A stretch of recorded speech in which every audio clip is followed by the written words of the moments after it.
Good morning, everybody. Welcome back to Political Ray.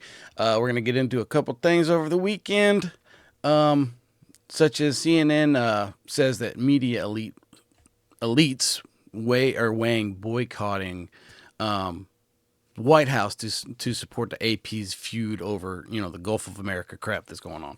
Look, the AP, for some odd reason, don't ask me why, but they've been ousted from the press corps over the whole Gulf of America controversy that President Trump has put in, and now they're saying that there could be some of the media elites could just outright boycott the White House, which you know what, I don't really care. If you want to take yourself out of the press pool at the White House and not have a voice, then that's on you. It doesn't really bother me. Half of these media agencies are just attack Trump and everything else anyway, and they don't have the same clout for the left, obviously.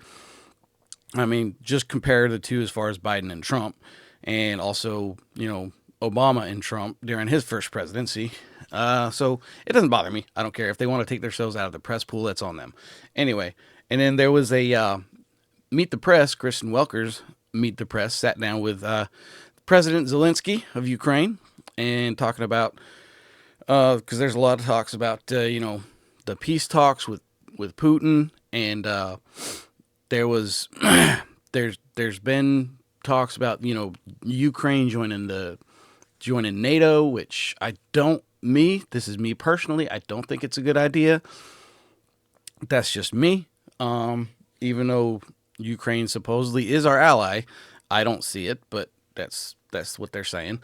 Anyway, we'll get into this a little bit and just cover some of it, and we'll get into it. You all can let me know what you think too.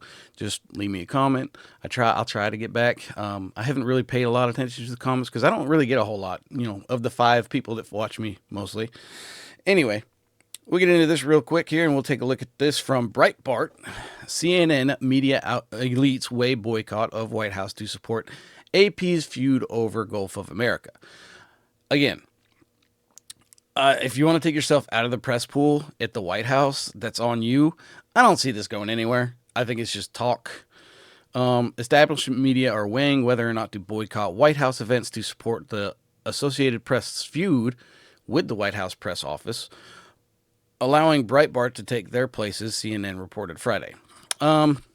Because the AP refuses to recognize the Gulf of America as its official name, the White House barred its reporters from covering 3 events in the Oval Office, causing the AP to threaten legal action. Look, this was, as far as my understanding of it, this was President Trump saying, no, I don't want them in.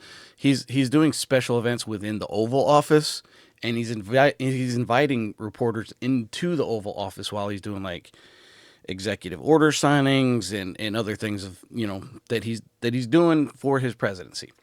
Now, I don't think that that's kind of a special privilege, being invited into the Oval Office while he's doing something for the press to cover it.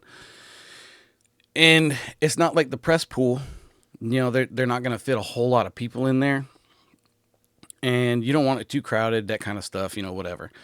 It's kind of like like I said, it's a privilege to be into the Oval Office during something like that. And if there's somebody in there that he says, look, we had them in this last time, let's get somebody in this time, and then the news media says it's about this when really it's not, and that could be the case, it could not be. I don't know.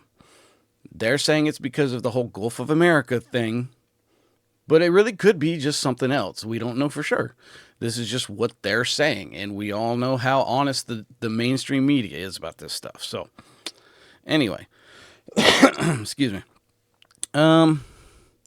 Let's see. Nobody has the right to go into the Oval Office and ask the President of the United States questions, White House Press Secretary Caroline Leavitt said Wednesday. If we feel that there are lies being pushed by outlets in this room, we are going to hold those lies accountable. Nowhere in there did she say that there's nobody that's going to be allowed in the room. She just said that pretty much what I just said. He's allowing them into the Oval Office during things that he's doing so that they can cover it. He doesn't have to let them in there for that. CNN's Brian Stelter, who falsely claimed Hunter Biden's laptop was Russian disinformation, wrote Friday that many of his media colleagues have suggested a mass boycott of White House coverage, allowing Breitbart to take their places.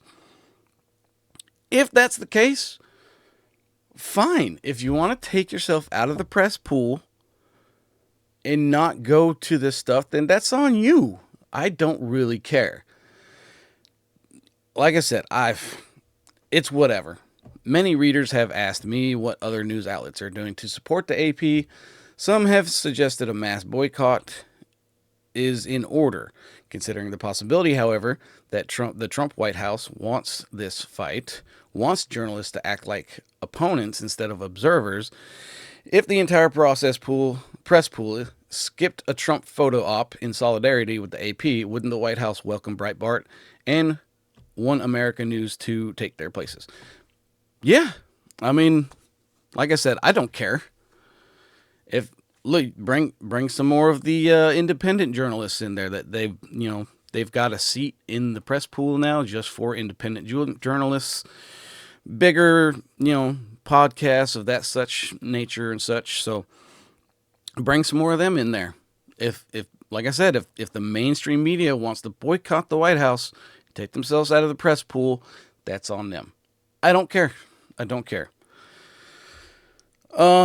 Meanwhile, the AP is moving ahead with a potential legal challenge. There's no legal challenge here.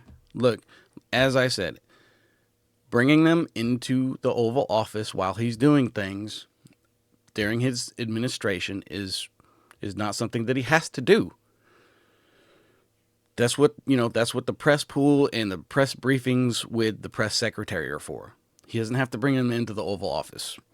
If you want to take yourself out of the press pool, that's on you. I don't care. Anyway, we'll go ahead and we'll jump over to Meet the Press with Kristen Welker. Now, she interviewed President Zelenskyy of Ukraine. And let me just say, before we get into this, that Kristen Welker is very, very known as far as because if she interviews anybody on the right, she will attack them relentlessly, cut them off, everything else, push her narrative, have follow-up questions, push their narrative, everything else.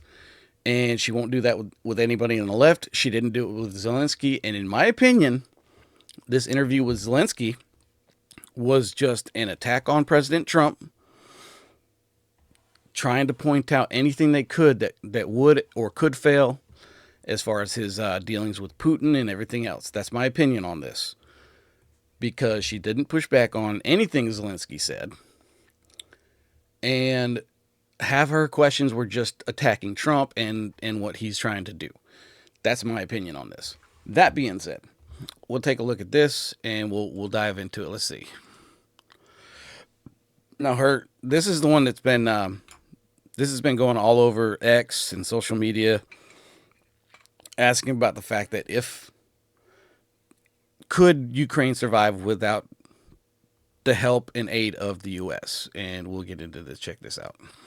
Ukraine survive without U.S. military support? Probably it will be very, very, very difficult. And of course, in all the difficult situations, you have a chance, but we will have low chance to survive without support of the United States. Your concern being without U.S. military support, Ukraine would be vulnerable to another attack by Russia in another few years. Is that your concern? Yes, I think this can be. This is really what he wants. He wants pause, prepare, trained, take off some sanctions.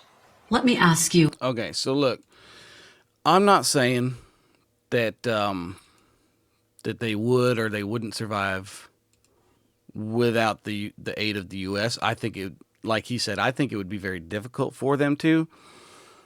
I mean, let's not forget the fact that the U.S. has already dedicated $177 billion to Ukraine.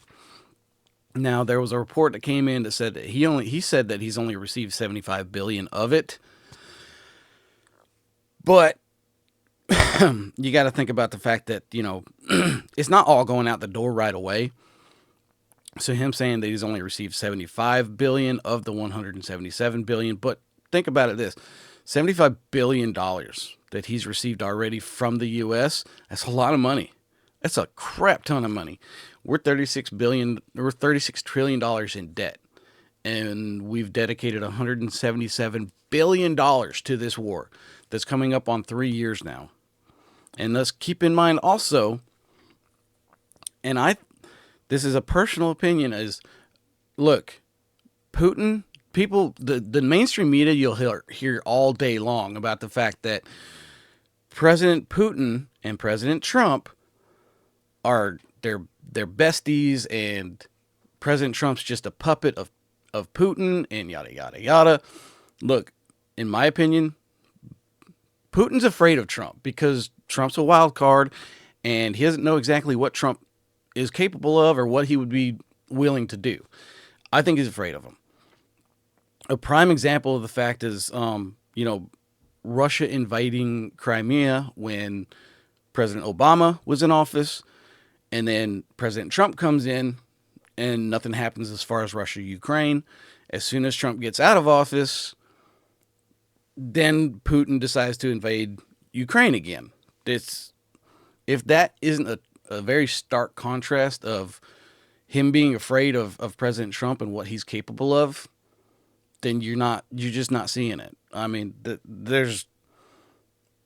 President Trump was the only president in my lifetime that had no new wars as president. So that says a lot. And like I said, I think Putin's afraid of Trump. So anyway, we get to this next one. This was about the peace deals and, how Zelenskyy feels about it. So we'll take a look at this too. Can you accept any peace deal that is cut without Ukraine? No. And do you feel like you have a seat at the table right now? I not only count on it, I'm sure that we have to be there, otherwise it's not acceptable. But if there is a decision without us, and Putin will go out from all our land, we will be in NATO, and Putin will be in the prison, so President Trump can do it without us. Let me ask. He's basically saying that, if there's something to do without, look, I agree with the fact that, look, if there's peace deals and there's talks that, Ukraine should be involved in that. I don't think that I don't disagree with the fact that President Trump is talking to Putin first, as far as, starting the peace negotiations. I don't disagree with that at all. Like I said, but let's see if I can get this a little bit. There we go. As far as, bringing them both to the table right away, I don't disagree with that. I feel like President Trump does have a relationship with Putin. So him talking to him first, I don't see the problem with that. And then you can bring in, like he said, he had there was a statement put out saying President Trump, he said, I had a great discussion with President Putin. He put this on True Social saying that he had a great discussion with Putin, and as soon as he was done with the little post, he was going to get right on the phone with Zelenskyy and talk to him. So it's not like he's not keeping him in the loop. He's talking to both parties, and I think once they can figure something out, I think they'll all come to the table and they can talk about, peace negotiations at that point. I don't think that he's not keeping him out of the loop. He's just not talking to them both at the same time. And to say that he should be talking to Ukraine before Russia, I don't think that really matters. I think you can go at it either way. I think if you want to talk to Ukraine first and then Russia, that's fine. If you want to talk to Russia and then Ukraine, that's fine too. As long as you get the job done, who cares in what order you go through? It doesn't matter. That's just my opinion. Anyway. And okay, so Kristen Welker, I'm sorry. She actually asked Zelenskyy if she thinks that Putin is afraid of President Trump. As I said before, I think he is. But we'll take a look at this one too, and you can let me know. Is it true that you told President Trump during that phone call that Putin is only pretending to want peace because he is afraid of Mr. Trump? Yes. Yes, I said that he's a liar. And he said, I think that my feeling, he said, that he's ready for peace negotiations. And I said to him, no, he's a liar. He doesn't want any peace. But I think he's really a little bit scared about the President Trump. And I think the president has this chance and he's strong. And I think that really he can push Putin to peace negotiations. Yes, I think so. I think so. He can. But don't trust him. Don't trust Putin. Don't trust just words about ceasefire. I said because I have. Yeah, I agree with that. Look, I agree with the fact that President Trump has a certain thing about him. Putin doesn't know what he's going to do. He doesn't know what he's, there was a thing that came out a little while ago that said, before in President Trump's first presidency, he was talking to Putin. He said, I'm going to bomb Moscow.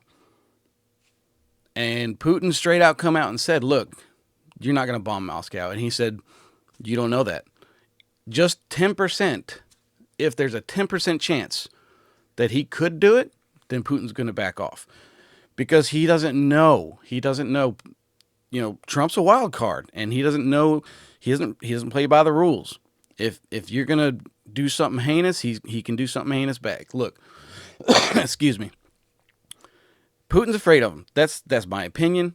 I could be wrong, but I don't think I am, given the fact that he invaded Ukraine during the Obama administration, and then as soon as Trump got out of office and Biden was put in, he went right back in there. So I don't think I'm mistaken in that fact.